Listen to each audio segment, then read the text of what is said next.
Welcome to Chapter 3, everyone. To start us off, here is a small story.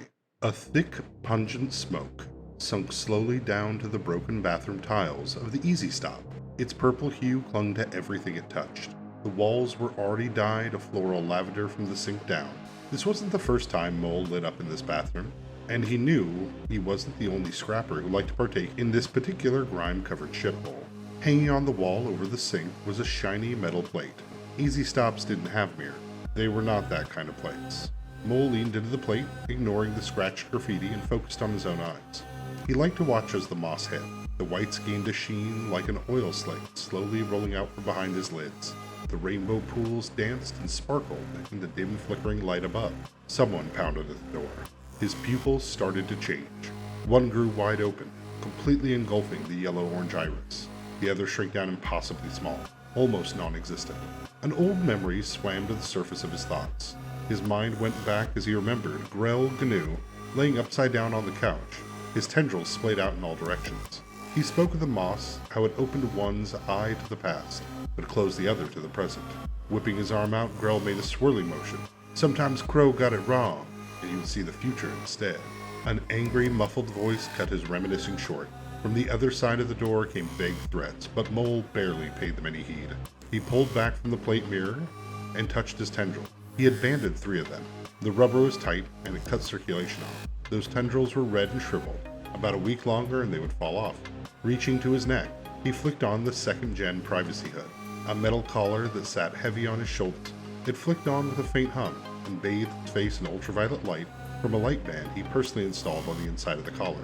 The effect was stark. Where his face was normally gray with darker gray mottled spots, he now had blue skin with white spots. Near invisible ink he had tattooed on his face to help hide his identity, fake spots to hide his natural ones. "I got sick!" Mole called out to the disembodied anger from beyond the door. "From your skunk food!" The braiding continued through the wall, or Mole thought it did. Sometimes, when he got a particularly good strain of moss, it was hard to tell what was real and what was memory, like living in perpetual deja vu. Unexpectedly, it helped Mole focus. It became easier to tune out the world and tune into your own thoughts. He reached into his bag and pulled out his MT, a small multi-tool tablet made of void glass. He went to turn it on, but the screen was smashed. Dead center was obliterated and spiderwebbed out from there. He went to brush chunks off the glass, but there was none. The screen was untouched, unbroken. Fucking moss, he thought. He turned on the MT and noticed the swarm of red alerts. At first, he just swept them away, but one caught his eye, a view from one of his drones. At first, it was a Corlean bird, silver under the wings with brown and green spots running along its back. Its chirp sounded like glass breaking. It flew over a stunning estate, floating in a vast sea of green grass. A lone man lay staring unblinking at the sky. He switched to the backup feed. It appeared to be only a few minutes behind the live stream. He played at double speed to catch up to real time. His heart started to race. This was big. Flicking through the address book, he had pulled up a familiar name and smiled. He turned, pulled his hood over his head, and burst out of the bathroom. The force pulled the heavy moss smoke out into the dairy aisle as Mole, his hood glowing, made his entrance into the Easy Stop with all the pageantry a scrap-headed Ilkin could muster. A heavy-set lizard with yellow scales and a stained tan apron towered over him. Mole Moray turned right, but quickly ducked left and slid past the angry clerk. The clerk cursed, but Mole didn't care because today was payday. Obelix watched the lights of the elevator slowly sink down as floor after floor passed by. He hated that he had to meet with that dirty hacker in the PHV garage. But that was what it took to win. Obelix shivered. He didn't care how many junkies or homeless he had to talk to if it meant getting what he wanted. And what Obelix wanted was a place at the top. The top floor, the top show, one with his name on it, away from Sandra. Sandra was safe, and safe just didn't get you anywhere in this business. You needed to get your hands dirty. Talk with the riffraff and put your ear to the street to get the real stories. That is what Obelix was willing to do to get to the top, and Sandra just didn't have it. The brass and gold elevator doors opened up into the Delmorant Tower parking garage. The smell of Hedron hit Obelix, and he hesitated for a minute. He pulled his cuffs, but they didn't need to be fixed. He straightened his tie, but it wasn't crooked. He smiled to himself and took the first step into the shadows of the garage. Obelix made his way to space 34A, the prepared meeting place. He walked through the endless rows of PHVs, swearing he saw his own at least 3 times. and thought to himself that surely his driver would never leave his car in such a filthy place. There must be another place with actual attendants who watch his vehicle. He almost passed by the spot when he saw a purple and white glow coming from a hooded figure as it drifted out from behind a concrete pillar. The light was followed by a hollow voice. "You bring the creds?" Yes.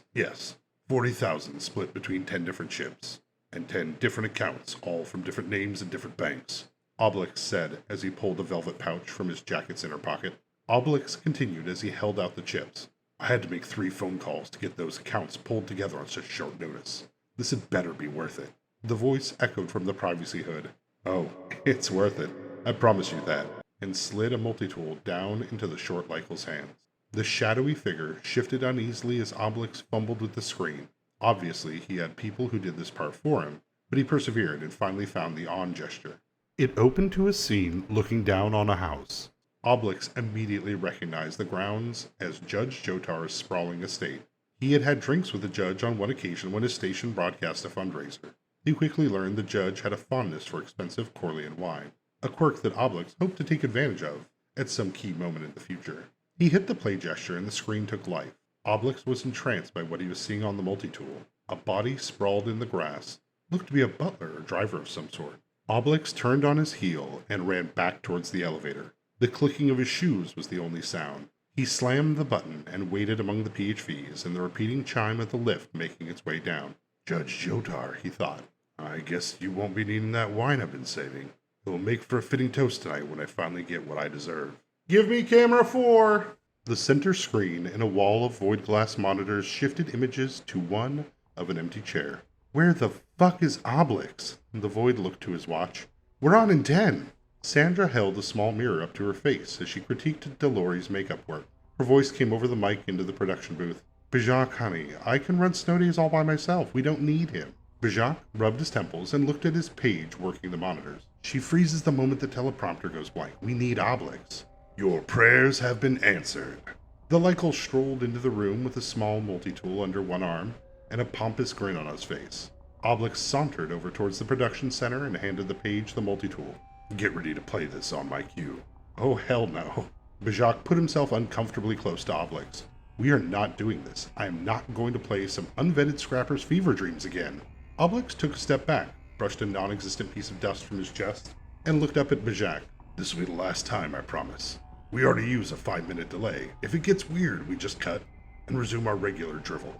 Bijak needed a drink, a stiff one, particularly the one sitting in the top right drawer in his desk, not more than 10 feet away. He sighed heavily. "No, Obelix. I get what you want, but I can't let you do this. The network will kill the whole show if this goes wrong." The Lykel walked over to the desk and leaned against it. "I think, should that happen, the network would just fire me. The show will go on. They can't throw away such a gem." The last statement was dripping with sarcasm. "Anyways, what would Mr. Sala think of your little tryst with?" "You can't keep playing that card, Obelix. It's grown stale. At this point, just tell my husband it's not worth..." Obelix stomped his foot. "Just fucking play the video, Bijak. Either it works and I'm gone, or it doesn't and I'm gone." And without an answer, the Lykel stormed out of the production booth and made his way to the Snow Days desk. Watching him on the monitor, Bijak was amazed at how quickly Obelix regained his composure. The page plugged the multi-tool into the video feed and gave Bijak a thumbs up. The drink was calling to him again, but he had a show to run. "We are on in 5, 4... He finished the countdown through his sliver to the rest of the crew. Bijak watched from the monitor as Obelix started with the usual intro, and then expertly went off script, weaving in proper dramatic flair. Bijak was always impressed by Obelix when he was on, and today he was fully in his element. Obelix made the cue, and Bijak hit the button, sending the video on the old multi-tool to the live broadcast. On the monitor, he could see a rather expensive estate. About 5 forms stormed across the grounds, their forms shifting and shimmering from the advanced privacy hood, like little men made of static sliding across the video feed. Bursts of light exploded from the static. This, too, was mass.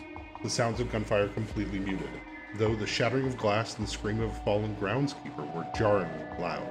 Bijak quickly muted the video feed and held his hand to the button to cut the broadcast, should the film go beyond what was network approved.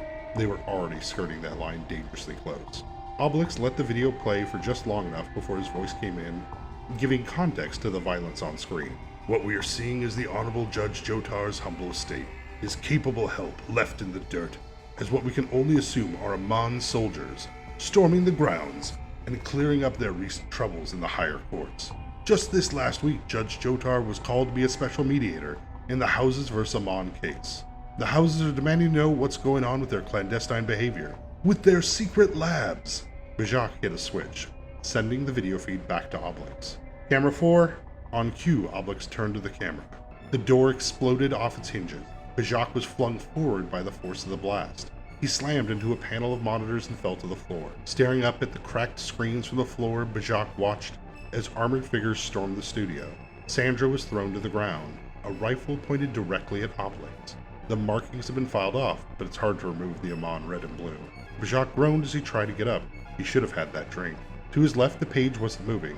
Something hit Bajak hard, and his vision started to go dark. The last thing he saw before falling unconscious was a black boot coming down hard in the dead center of a multi-tool, the void glass loudly cracking into a spider web.